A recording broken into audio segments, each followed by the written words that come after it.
మన ప్రభు అయినటువంటి యేసుక్రీస్తు నామాన మీ అందరికీ శుభాలు తెలియజేస్తా ఉన్నాను. దానియేలు గ్రంథాల యొక్క ధ్యానాలలో మనము దానియేలు గ్రంథము 1వ అధ్యాయం 1-2 వచనాలను ధ్యానిస్తూ ఉన్నాం. ఆ ధ్యానంలో భాగంగా ఈ 1-2 వచనాల్లో మనం 2 ముఖ్యమైనటువంటి పట్టణాల గురించి చదువుతూ ఉన్నాం. ఒక పట్టణము బాబేలు పట్టణము, రెండవ పట్టణము యెరూషలేము పట్టణం. మనం ఈ వీడియోలో బాబేలు పట్టణం యొక్క పుట్టుక గురించి ధ్యానం చేద్దాం.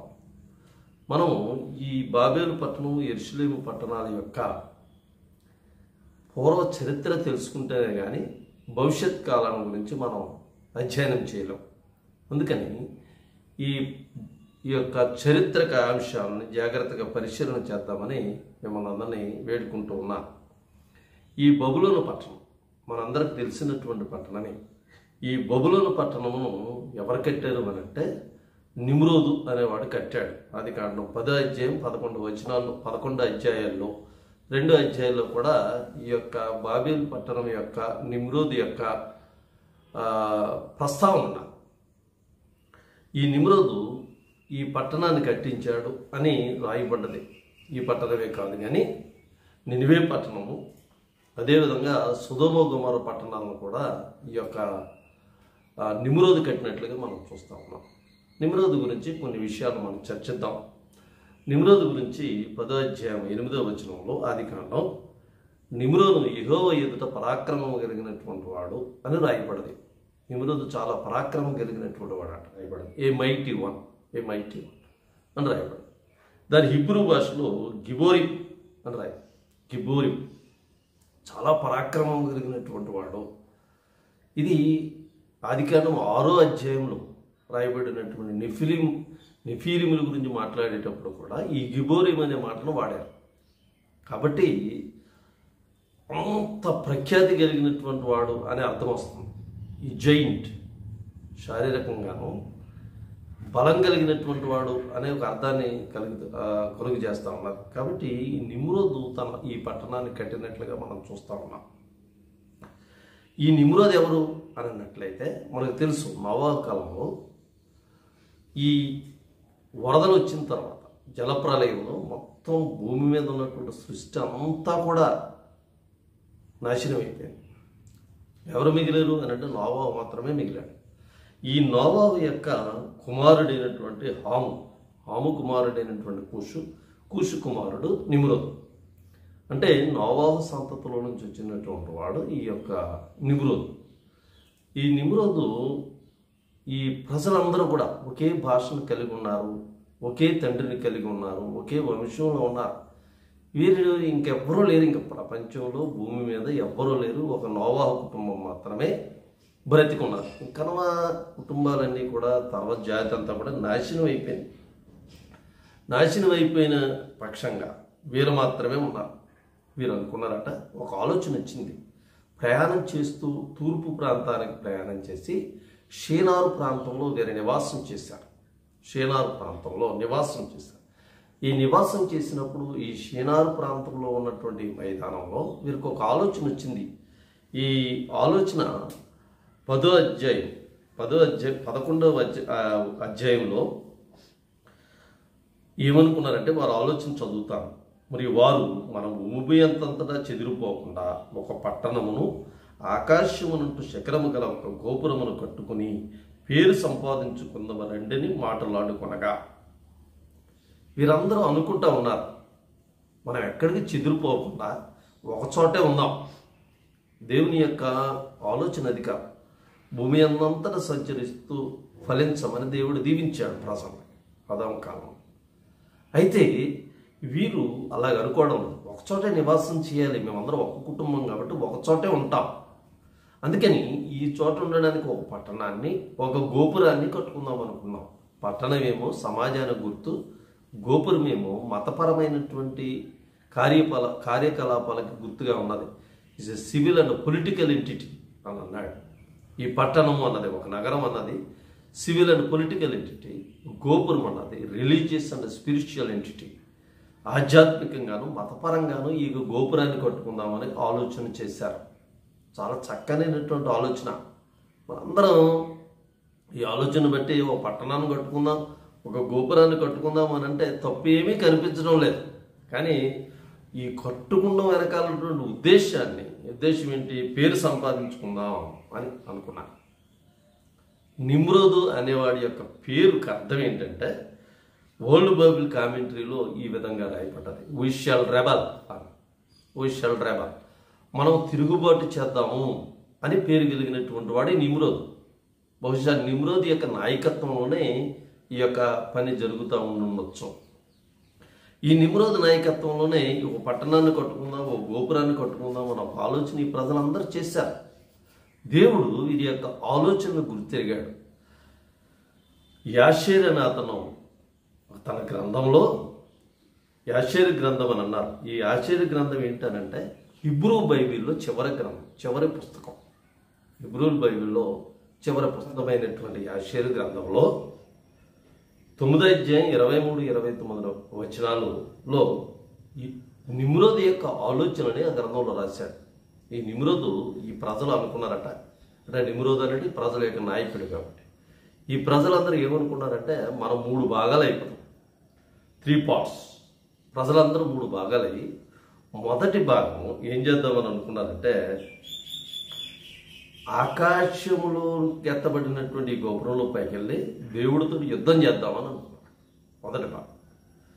రెండో భాగం ఏమనుకున్నారంటే దేవుణ్ణి అక్కడి నుంచి తీసివేసి మనం, అంటే వారు సృష్టించినటువంటి దేవుణ్ణి అక్కడ పెడదామని అనుకున్నారు.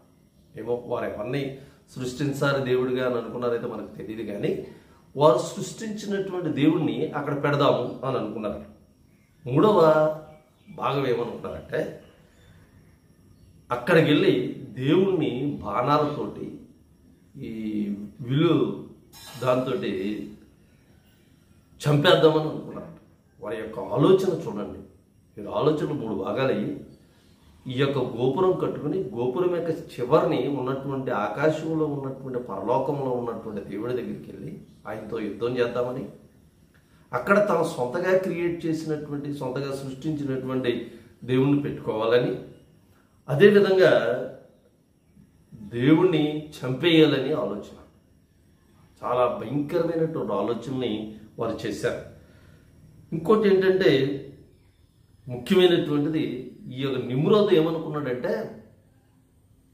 దేవుడు లేనటువంటి సమాజాన్ని సృష్టించాలని అనుకున్నాడు. దేవుడు ఉంటే కట్టడాలు ఉంటాయి, దేవుడు ఉంటే నీతి ఉంటుంది, దేవుడు ఉంటే ఆజ్ఞలు ఉంటాయి, దేవుని మాట వినాలి.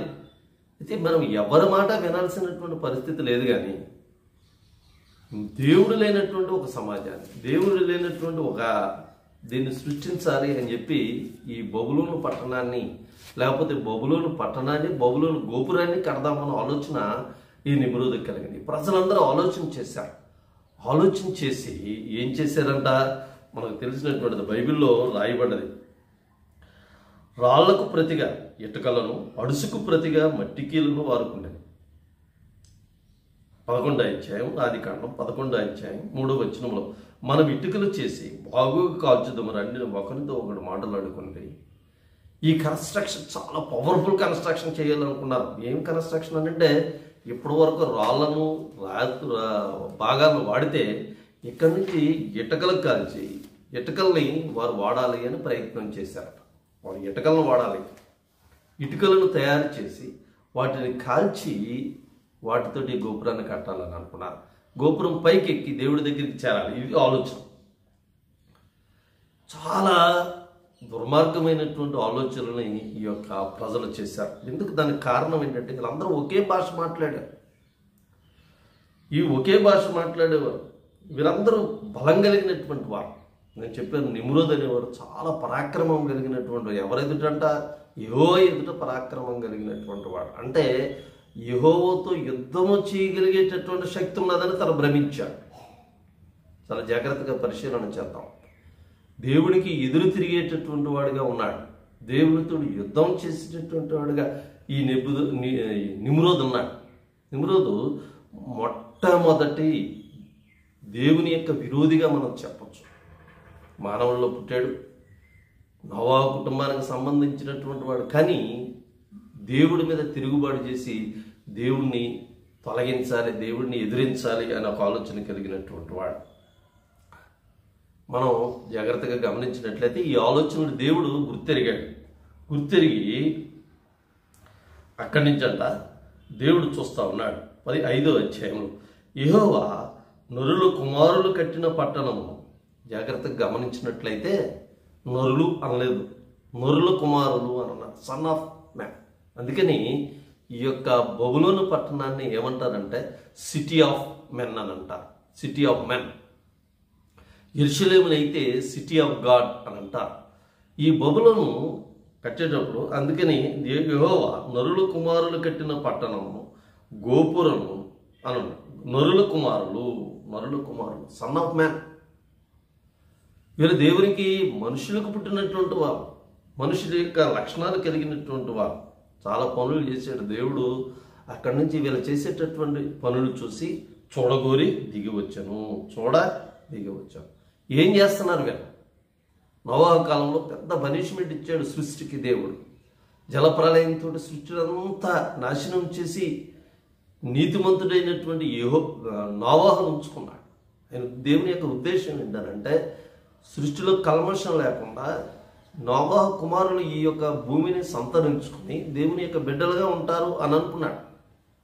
కానీ ఈ యొక్క నరుల యొక్క లక్షణాలు, ఈ నరుల కుమారులైనటువంటి వారు అంటే నరుల యొక్క లక్షణాలు కలిగినటువంటి వారు ఏమి చేయుచున్నారు అని దిగి వచ్చారట. ఏదైనా తోటలో కూడా అప్పుడు దేవుడు దిగి వచ్చి చూచాడు ఏమో జరిగిందన్నాడు. ఇప్పుడు కూడా ఆయనంట అక్కడి నుంచి దిగి వచ్చాను, దిగి వచ్చి చూశాడు. చూసి ఈ పరిస్థితులన్నింటి గురించి ఆలోచన చేస్తూ ఉన్నాడు. ఏమని ఆలోచన చేస్తున్నాడు? వీళ్ళందరూ జనం ఒక్కటే, వీళ్ళ తండ్రి అంతా ఒకడే ఒకడు తండ్రిగా ఉన్నాడు ఆయన నోవహు. వారి భాష ఒక్కటే. వీరి యొక్క బలాన్ని చూస్తుంటే వీరు తలంచినటువంటి ఏ పనైనా చేయగలుగుతారు, ఏ పనైనా చేయగలుగుతారు. ఆలోచన చేశాడు.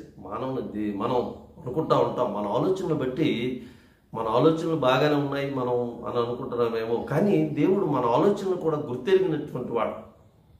ఈ నిమ్రోదు ఇక్కడ ఉన్నటువంటి ప్రజలందరూ చేసినటువంటి ఆలోచనని ఆయన పసిగట్టి ఆయన కూడా ఆలోచన చేసి యాక్షన్లోకి వెళ్ళాడు.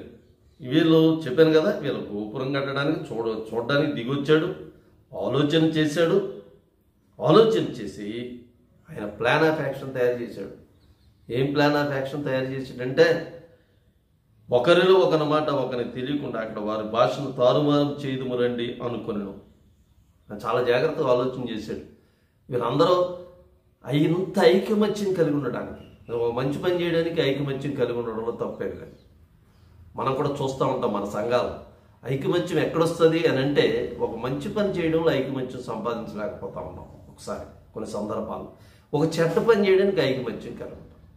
ఇక్కడ ఐకమత్యం కలిగి ఉన్నారు. ఒక గోపురం కట్టడానికి, ఒక పట్టణం కట్టడానికి, దేవునికి విరోధంగా బ్రతకడానికి ఐకమత్యం కలిగి ఉన్నారు. ఈ ఐకమత్యం కలిగి ఉండడానికి గల కారణాల్లో మొట్టమొదటిది ఏంటంటే వీరందరూ ఒకే భాషను కలిగి ఉన్నారు.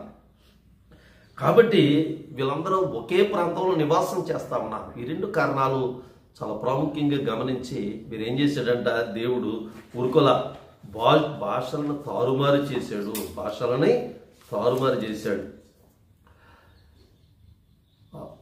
రోబ్ స్కిబా అయిన బాబిలోన్ రైజింగ్ అనే ఒక గ్రంథంలో ఏమి రాశాడనంటే దరిదాపు 70 భాషలుగా మార్చాడట. ఎన్ని భాషలు? 70 భాషలు. వీరికి భాషలు తారుమారైపోయినారు. అప్పటి వరకు ఒక భాష మాట్లాడేవారు, 70 భాషలు మాట్లాడారు. 70 భాషలు. అలాగే వీరు 70 దేశాలకి వెళ్ళిపోయారు. 70 ప్రాంతాలకు భాషాపరంగా వాళ్ళు విడిపోయినట్లుగా మనం చూస్తూ ఉన్నాం. 70 భాషలు మాట్లాడారు. కానీ విచిత్రమైన విషయం ఏంటంటే ఆ గ్రంథంలోనే ఆయన ఒక మాట రాశాడు. ఈ 70 భాషలు మాట్లాడే వాళ్ళు కూడా నిమ్రోదును మర్చిపోలేదట. ఈ 70 భాషలు మాట్లాడే వాళ్ళు కూడా నిమ్రోదును తలంచుకోలేదు. ఎందుకంటే వాళ్ళకి రాజు అక్కడ నిమ్రోదు. వాడు నిమ్రోదు వీళ్ళని చాలా ఇన్ఫ్లుయెన్స్ చేశాడు. కాబట్టి నిమ్రోదుకి వేరు వేరు పేర్లు పెట్టి 70 భాషలు మాట్లాడే వాళ్ళు కూడా ఈ నిమ్రోదును తలంచుకుంటూ నిమ్రోదుని గురించి ఆలోచన చేస్తూ ప్రపంచం అంతా చెదరపోయినట్లుగా, దేశాల్లో చెదరపోయినట్లుగా మనం చూస్తాం. మనం గమనించాల్సిన విషయం ఏంటంటే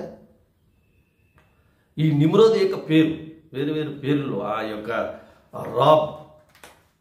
రాబ్ స్కెబా అని తన బుక్లో రాశాడు. ఈ నిమ్రోద్ అనే పేరు వేరు వేరు దేశాల్లో వేరు వేరు పేర్లతో పిలువబడుతుంది. ఈ నిమ్రోద్ని ఆరాధించడం ఈ యొక్క ప్రజలు మానలేదు అని రాశాడు. ఈ 70 భాషలు మాట్లాడుతూ దేశమంతా చెదిరిపోయినట్లుగా, ప్రపంచమంతా చెదిరిపోయినట్లుగా మనం చూస్తూ ఉన్నాం.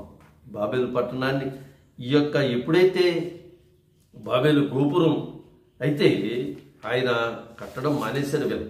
ఎందుకనంటే ఆయన దాన్ని దేవుడు అంగీకరించలేదు కాబట్టి ఈ కట్టడాన్ని కట్టడం మానేసి ప్రజలకు వెళ్ళిపోయారు. కానీ దాన్ని ఒరిజినల్గా నేను చెప్పాను కదా, దేవుణ్ణి చూడాలి, దేవుడి మీద యుద్ధం చేయాలి అని ఆ కట్టడం ప్రారంభించబడ్డది.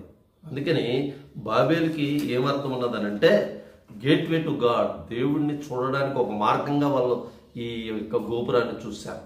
కానీ చివరికి జరిగింది ఏంటంటే గేట్వే గాడ్ అలా కూడా గేట్వే టు కన్ఫ్యూజన్, గందరగోళానికి ఆ యొక్క కట్టడం ఉపయోగపడింది. గందరగోళానికి ఒకరి భాష ఒకరి మాటలు అర్థం కానటువంటి పరిస్థితుల్లో ఆ బాబేలు కట్టడం యొక్క కన్స్ట్రక్షన్ ఆగిపోయినట్లుగా మనం చూస్తూ ఉన్నాం. ప్రియమైనటువంటి వ్యూవర్స్, సంగమా, దేవుడు మన ఆలోచనలు ఎరిగినటువంటి వాడు. ఒకవేళ మన ఆలోచనలు దేవునికి వ్యతిరేకంగా ఉన్నట్లయితే ఆయన చూస్తూ ఊరుకోవడం, ఆయన దిగువచ్చి చూస్తాడు. మన ఆలోచనలు ఎరిగినటువంటి వాడు కాబట్టి ఆలోచనలు ఎరిగి మనల్ని తారుమారు చేస్తాం. ఒకవేళ దేవునికి వ్యతిరేకమైనటువంటి ఆలోచనలు కానీ దేవునికి వ్యతిరేకంగా మనం ప్రయత్నం చేసినట్టు బ్రతికినట్లయితే ఆయన సహించేటటువంటి దేవుడు కాడు. కాబట్టి మనం దేవుడి చిత్తాన్ని ఎరిగి ఆయనకి అనుకూలంగా బ్రతకాల్సినటువంటి ఆవశ్యకత ఉంది. అటువంటి కృపను మనందరికీ దేవుడు అనుగ్రహించునుగాక. ఆమేన్.